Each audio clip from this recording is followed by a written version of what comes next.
ERIC, standing for European Research Initiative on CLL, was created many years ago.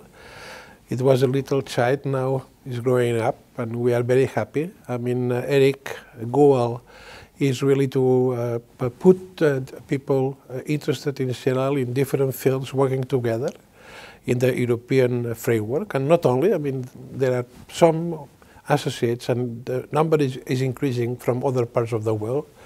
USA, Asia, etc. And one of the main goals of ERIC, is to promote kind of cooperative research, cooperation in fields which are not actually covered by pharma. I am not going to dismiss the role of pharma because it's very important. We shouldn't dismiss the role of pharma, which is very, very important. And we shouldn't not dismiss either. It's the national agencies and etc.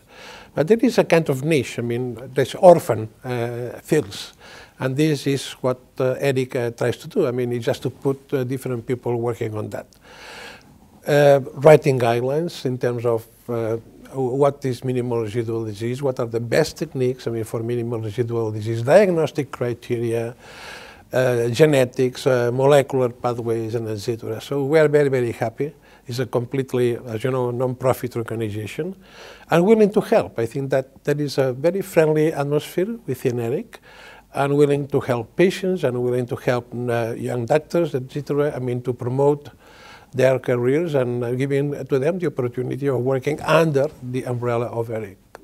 I think that what we are going to do is to follow exactly the path that we have actually been following in the last 5-6 years or so. For example, and we are very proud of that, I would say that maybe 90% of physicians and academic institutions and etc., when it comes to minimal residual disease, they use the techniques and the guidelines. It's prepared and renovated, revisited every now and then by ERIC. And the same thing I'm sure will happen with the diagnostic criteria, which are very close to be published, and so on and so on and so on. So, as you said, and let me emphasize that because I think it's very, very important. We are trying, to fill, this gap, which is not covered by, let's say, standard bodies in terms of research. And actually, we are also very interested in the future, to try to establish some kind of connection with other bodies, with other organizations, including patients' organizations, etc. Because we are absolutely convinced that the only way of making progress, is working together. It's a team in which you could work in an isolated way, is over.